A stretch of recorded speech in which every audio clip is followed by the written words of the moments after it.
this actual tour, because it's 25 minutes long, and it's essentially a chronology of the Highgate Vampire phenomenon. And I suddenly thought, I was asked by Della Farron to open this talk, open this symposium of this talk. And I thought, well, how do I best approach this? And I suddenly thought, well, the best way is to really go and start off with the actual investigation that was conducted by David Farron and his group, and then the press interest, and then maybe establish a sort of timeline of the alleged sightings. Okay, probably best that I get started. Okay, in the early months of 1970, the good people of Highgate Village quickly found themselves in the middle of what only could be described as a media sensation, a seemingly fantastical claim to be made of a tall, wraith-like figure being sighted either in the grounds of Highgate Cemetery West or in the adjacent Swains Lane, and secretive satanic groups performing diabolical necromantic rituals in its moulding mausoleums and vaults, regularly making headline news. The catalyst of which was a relatively innocuous letter by a local man to the Hampstead and Highgate Express newspaper on the 6th of February, in which he wrote that when passing the cemetery's top gate in December of the previous year, he caught sight of a grey, ghost-like figure, which he naturally considered to be supernatural in nature, and asked the readership if they'd seen anything similar. That local man was, of course, David Farron, a paranormal investigator that was to be forever associated with what's now universally regarded as the Highgate Vampire phenomenon. That his letter was innocuous in content was a deliberate move on his part, he now says, for Farron was the founding member and lead investigator of a local amateur ghost hunting group called the British Occult Society, which had already been investigating the reported phenomenon from late 1969 onwards, and did not wish to unnecessarily alarm the public about the true, apparently malevolent nature of what he and others had encountered. But before I delve into the investigation proper, I feel that some background history is necessary at this point. The British Occult Society, or BOS, since renamed the British Psychic and Occult Society, had been established by Farron himself in 1967.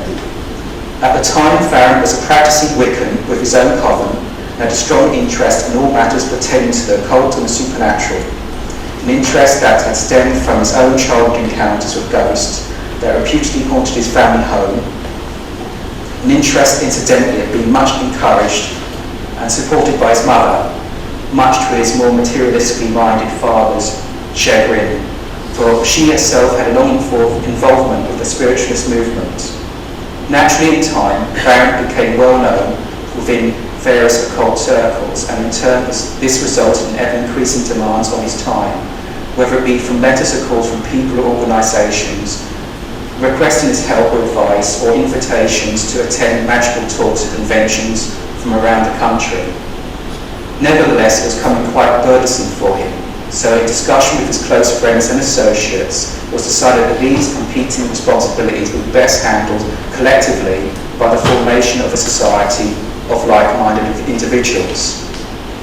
According to Farron, the main aims of this new society were to conduct serious investigation into cases of seemingly genuine paranormal phenomena, with a view to always looking for some natural explanation for their causation, or to uncover otherwise very human theories, hoaxes even, that might have caused such cases to be recorded as fact. To keep detailed records of all such investigations, furnishing these where necessary to other occult groups or researchers where these might throw light on similar cases, and generally to investigate various other aspects of occultism, such as clairvoyance, telekinesis, poltergeist activity, unexplained apparitions, etc., where these might contain any hidden truths that might underlie them. In regards to the cemetery itself, Farron's first visit was in 1964, the same year he was first made aware that the place had a reputation for being haunted. There are already ample evidence of wanton vandalism too. As Farron recalls, the western side was in a terrible state. Even in those early days I witnessed all the vandalism there, the desecration, the tombs being broken open. It was horrendous, that's no exaggeration. And the first evidence of satanic activity I witnessed was just a few years later in 1966.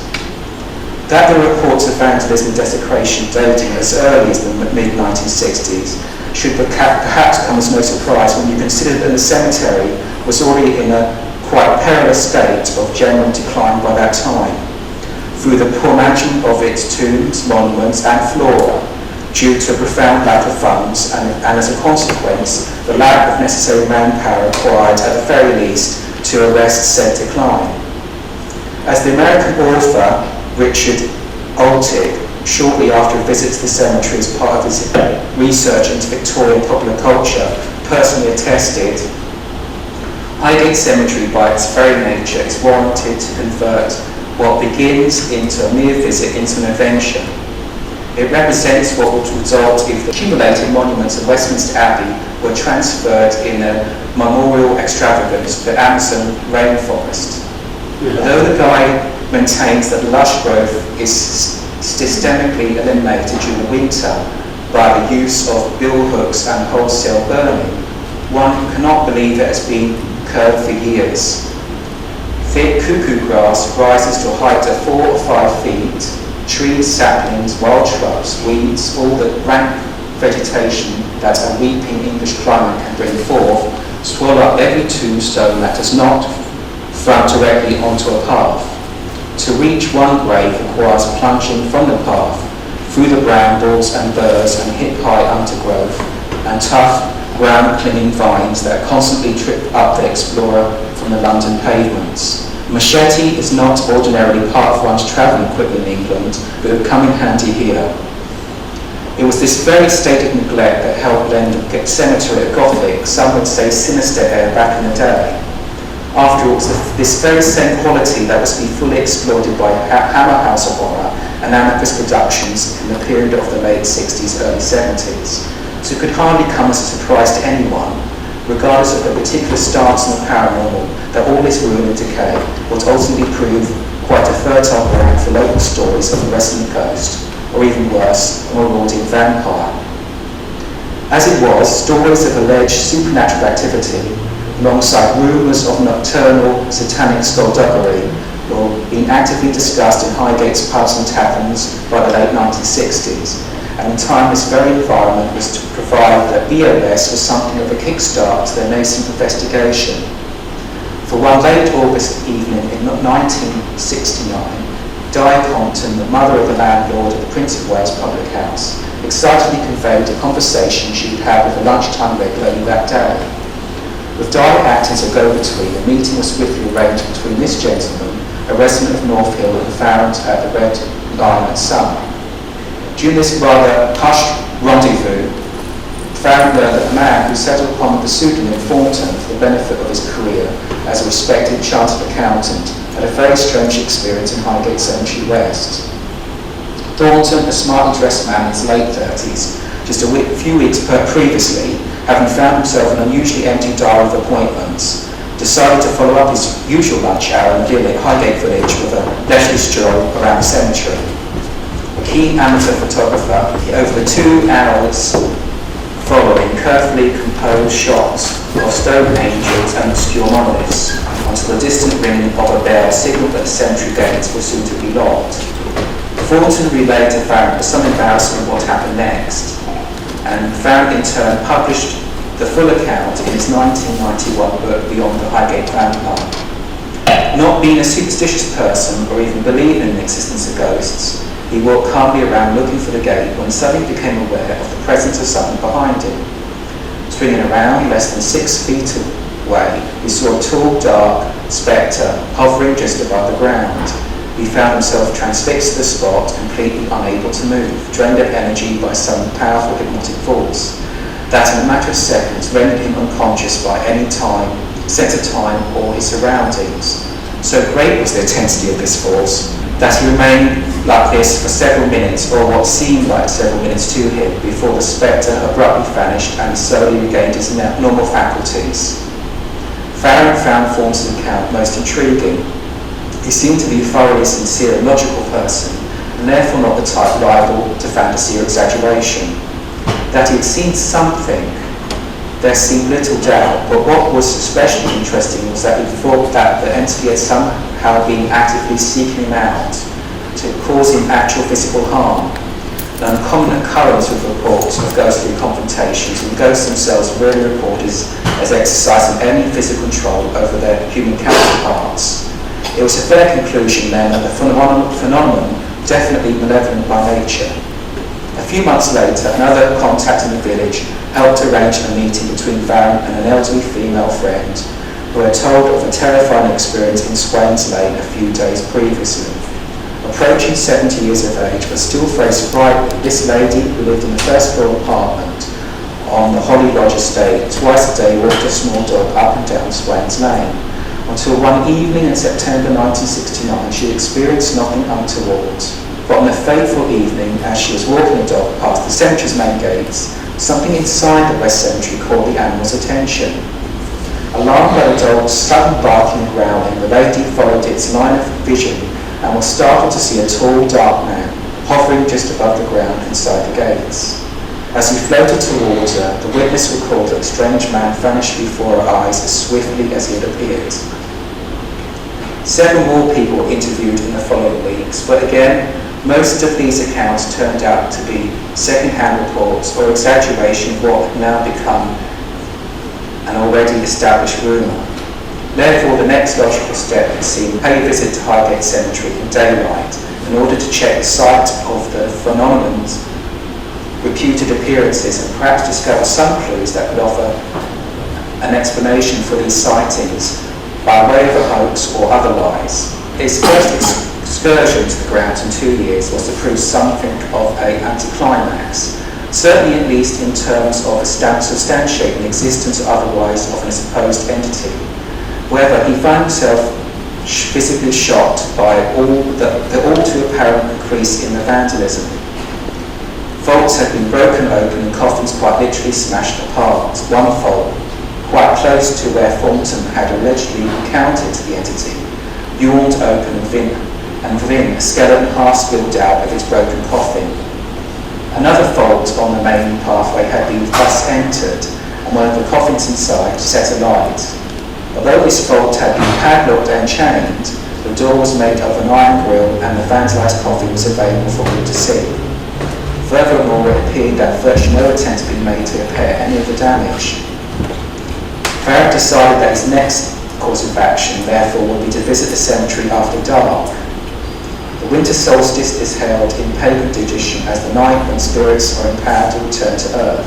So Sunday, December the 21st, chose itself as the most likely to yield a manifestation of any winged apparition. So around 11 p.m. on the proposed night, he set off for the cemetery. His intention had been to scale the main gates and once again head for the flat area of land near the Circle of Lebanon where Thornton's sighting had occurred. He wasn't to be disappointed, for even on a sunny day, the cemetery could exude an eerie, intimidating atmosphere, but on this particularly cold winter's night, doubtless already tensed up by the very nature of his expedition, Farron sensed an almost overwhelming sense of evil as he made his way down the deserted Swains Lane. On arriving at the cemetery's top gate, he pressed himself against its rusty iron railings and peered in. In doing so, he hoped to notice some material object, such as a shadow cast on a tombstone or from a tree moving in the wind, that could otherwise be mistaken for a phantom, at night time at least. Objects near the gate itself, and which lined the pathway, were fairly easy for him to discern. But after 10 or so yards, the path disappeared into almost impenetrable blackness. Staring into this, perhaps due to some trick of the light, he caught the distinct impression of something moving. What appeared one moment to be a definite black-shaped shadow would suddenly alter its form or change in density. The wind moving through the undergrowth was probably the cause of this, he surmised, but nevertheless could such a natural optical effect be just the sort of explanation he was looking for? But just then, not 5 yards from where he stood, this black shape detached itself from the shadows and loomed huge and leering before him. He could see now that it was a dark, wraith-like figure, some 7 feet in height, and which appeared to be hovering directly over the path. Transfixed, Farron watched as it moved closer, some 3 yards in front of him now. This afforded him a much clearer view of the figure, and he became aware of 2 faint points of red light suspended in the region of what appeared to be its head, although the rest of it had no particularly discernible features, apart from having a vaguely human shape. And with that, the surrounding area, already chilly from it being early winter, turned icy cold. As Farron recalled, the whole situation seemed unreal, like some unwanted dream, but with determined effort I tore my gaze away, realising that the entity was malevolent and had come under psychic attack. Farron then claims to have recited a Kabbalistic incantation, an occultic method by which malignant earthly influences can be negated, and it appeared successful. The entity promptly vanished and the temperature returned to normal, rather like that of a picture on a television set which had just been switched off. Now convinced that these ghost reports were authentic, Farron quickly convened a meeting of the BOS where it was decided that a continuous nightly vigil should take place at the cemetery, with 2 society members at a time being stationed in turn at the 2 places where the apparition had been seen to appear. Cameras and tape recorders would be set up. As yet, no psychic means, such as conducting a seance, for example, would be attempted to bring about the entity's materialisation. It was concluded that for the initial stages of the investigation, the gathering of evidence and observation was of greater importance than any attempt to make direct psychic contact. The entity's apparent malignant disposition was also of some concern to the group. Instead, the cemetery's history would be checked out, in particular sightings of any other unusual phenomena in the area that might be in some way connected. Anyone who laid claim to witnessing the entity would be interviewed and statements kept of their accounts. To obtain details of other sightings, it was agreed that a short and non-alarmist letter be sent to the local newspaper, inviting people to tell of any genuine experiences so that any subscribers could be interviewed firsthand. Just 2 weeks into the investigation, the society were to be rewarded for their persistence as 2 separate sets of the nightly watchers saw the spectre for themselves. The first time it appeared behind 2 society members on watch at the Thornton spot. Swinging around as if compelled by some overwhelming impulse, they both saw the entity hovering behind, but just as abruptly it disappeared. Again, 2 other members saw it through the top gate on the way to keeping their nightly vigil. On neither occasion, however, did the entity appear for more than a couple of seconds. For Farron, it was almost as if it knew it was being hunted down and had no intention of allowing anybody to fire flash guns at it. And to this day, no one has succeeded in capturing the phenomenon on film. Farron's letter to the local paper was to prove much more fruitful, however. In the 6 weeks that followed, a number of people were to relay their own ghostly experiences in print. However, for the most part, it proved to be a pretty mixed bag, with some of the correspondence detailing ghostly experiences from locations that were some distance away from Highgate Cemetery and Swain's Lane, whilst others were satirical pieces clearly intended to spoof the paper or merely to offer their opinions, many highly sceptical on the phenomenon under investigation. All in all, out of the 23 ghost letters published, there are 8 that more or less related to the locations concerned, 4 of which I will share with you now. A figure such as that seen by readers does haunt Highgate Cemetery. I caught sight of it while I was walking around the cemetery. Suddenly, from the corner of my eye, I saw something move and immediately looked around to see a form moving behind some gravestones. My first reaction was that it was somebody knocking around, but looking back it seemed strange that the thing made no sound and seemed to disappear into nowhere.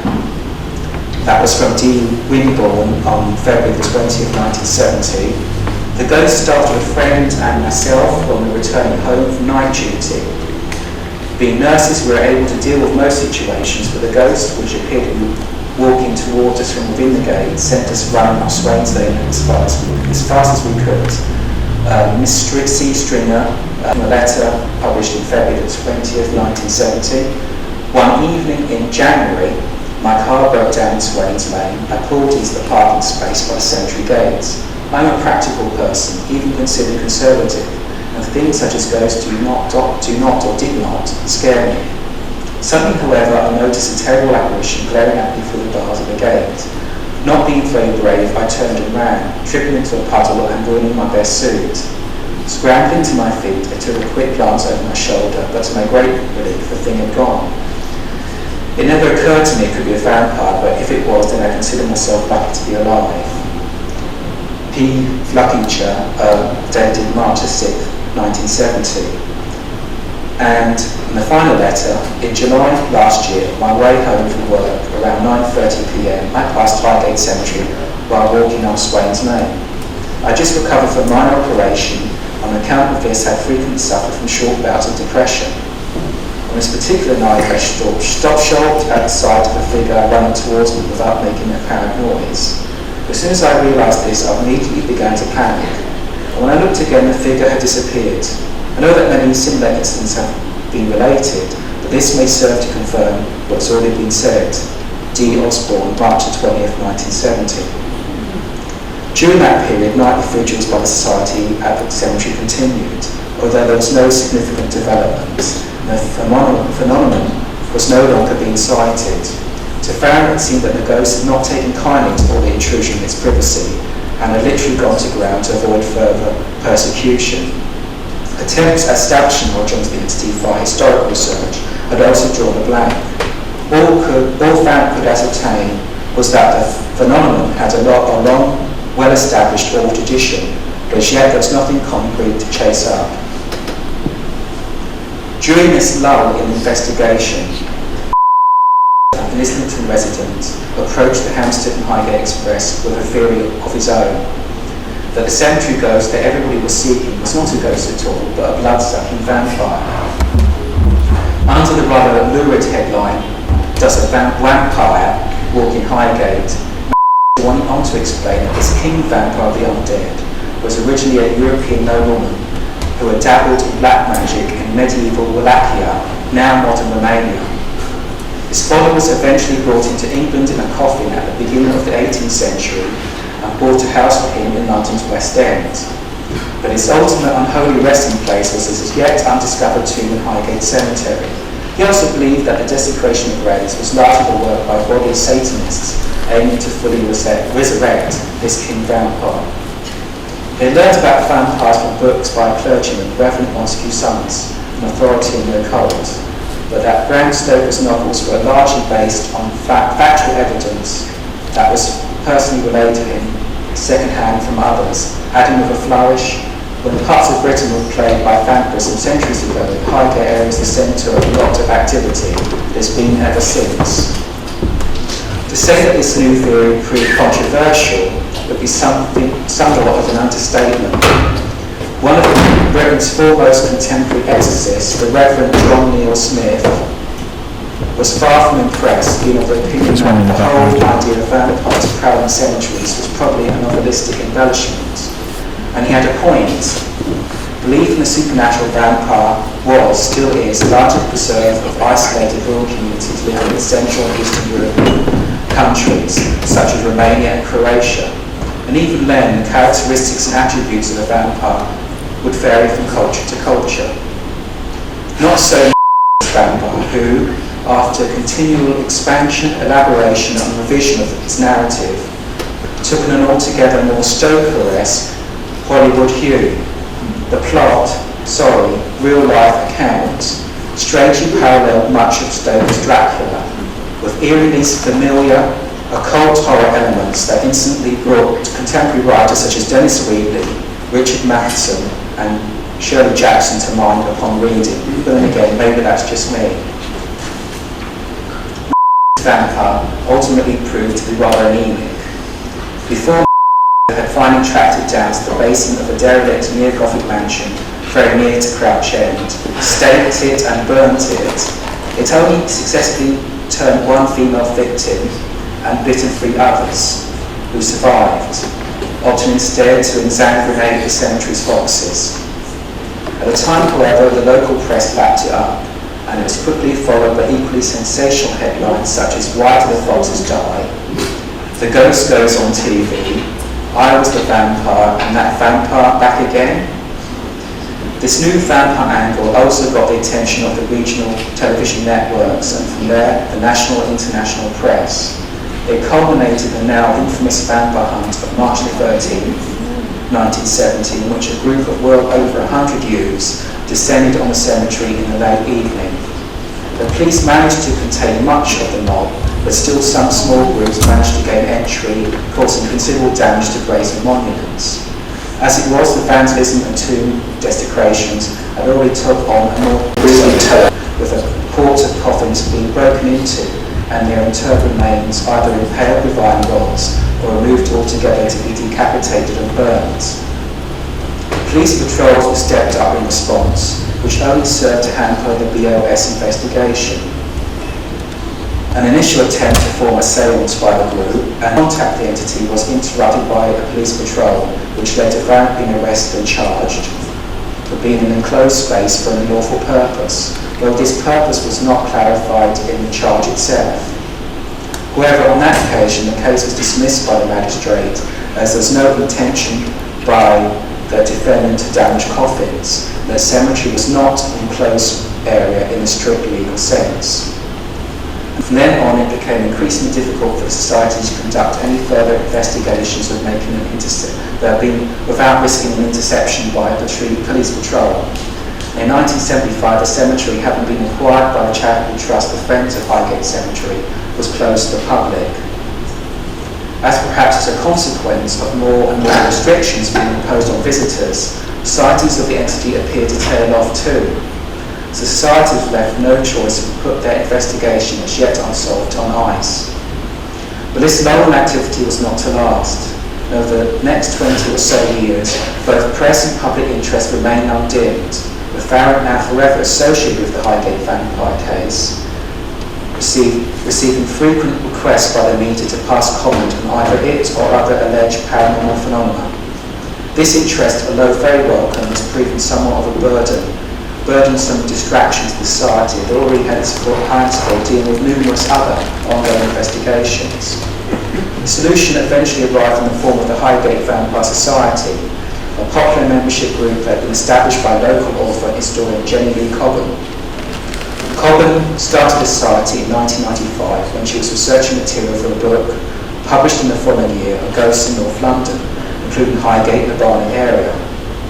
This was started mainly as a historical society, but in 1997, with the workload getting a bit too much, Cobham asked Farrant if he would be interested in taking this over from her and run it as a sister society to that of the British Psychic and Occult Society. Farrant agreed and kept the name and the membership she had gathered up to that point. One of the main aims of this newly acquired society was to become a repository for all history and written data concerning the Highgate Vampire. The society ultimately disbanded in 2001. With the coming of the digital age, was revived in electronic form as a Facebook group, now one of many, and one with its central ethos very much intact. The internet has been somewhat of a two-edged sword for this case, and others quite like it. On one hand, it's led to the online promotion and circulation of much of what I would consider to be false and misleading information. And rather like a game of Chinese whispers, these dubious sources have become more and more absurd with each reproduction. But it's not all been banned. Conversely, this electronic resource has enabled its many enthusiasts, myself included, to establish contact, obtain and exchange material, debate and collaborate for the establishment of blogs, websites and discussion forums. It's also collectively brought us into contact with new or previously unknown eyewitnesses to the phenomenon, either through them directly messaging us or by us tracking them down via something simple as a keyword search on Google. And yet, for all that the internet promises, there is still much to be said for good old-fashioned research methodology that involves spending many hours poring through musty old tomes and faded newspapers at the local library, sending letters, using the phone, and knocking on doors. But and you won't find a bigger advocate of this old-fashioned approach than my good friend and colleague Della Farrant, the creator and coordinator of this very symposium. And it's largely thanks to her painstaking research alongside that of her husband's that a more extensive and linear timeline of sightings, a paranormal chronology of sorts, could be established. For example, up until the beginning of this decade, it was thought that the earliest late 20th century sighting of the entity on file was 1965. One dating back to 1962 has since surfaced and been authenticated. Della's research has also opened up a rather intriguing possibility, only a possibility mind, that we could be dealing with not just one, but two distinctly different entities. And also of the need to perhaps extend our search to encompass not only that of Highgate Cemetery West and Swains Lane, but also Waterloo Park on the opposite side of the lane, as well as the neighbourhoods which run alongside the cemetery's northern, western and southern perimeter walls. The eyewitness report from 1962 was relayed to Della by Paul Quinn on behalf of his father Michael. Between 1960 and 1968, Michael was employed by Bates Nurseries, who leased land at the 2-acre site at the back of Highgate High Street, which continued to be used for the cultivation of plants, fruit and vegetables until 2013. The nursery had an amicable relationship with the superintendent of Highgate Cemetery and supplied flowers for graves maintained in perpetuity at a reduced rate, in return for the use of felled wood, compost and other green waste. As Paul recalls, I remember Dad telling me that we used to have permission from the people that ran the cemetery to collect bean sticks for growing the beans up at the nursery. One winter evening in 1962, my father and his workmate were collecting the wood. It was a cold evening anyway, but both of them felt chilled to the bone. Opposite them was a 6-foot wall, and they froze on the spot as they both saw a hooded figure rising above the wall. My father described it as something with a conical head, rather like a monk's hood. In another evening, this time in 1968, Michael was returning to the cemetery via Swains Lane and he recalls glimpsing through the cemetery's top gate the figure of a darkly dressed man who looked like he was wearing a top hat, standing, or rather hovering, on a patch of mist some 15 feet down the path. As Michael rapidly crossed the narrow lane and grabbed the lock gates for a better look at the figure, it slowly dissolved into the mist. Michael states there was no noise of anyone running away. To my knowledge, the first ever mention in print of such a sighting of a darkly dressed man in a top hat was by one R. Doherty, who in response to David's letter to the Hampstead and Highgate Express in early 1970 stated that many tales are told about a tall man in a hat that disappears for a wall into the cemetery.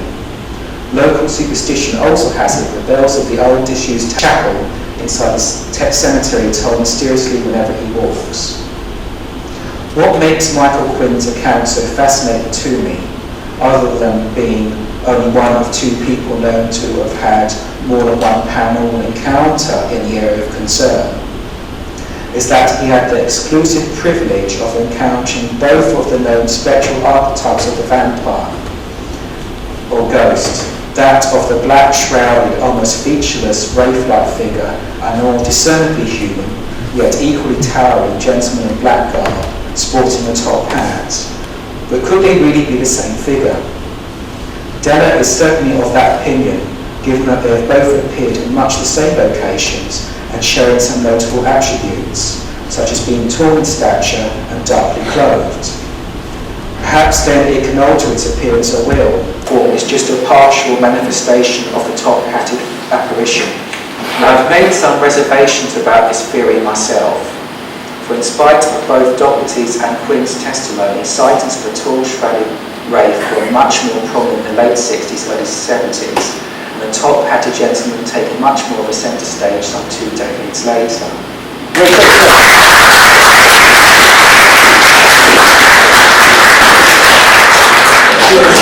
Even in a short space we've had there is so much information on this case that's available and that's been compiled over the years.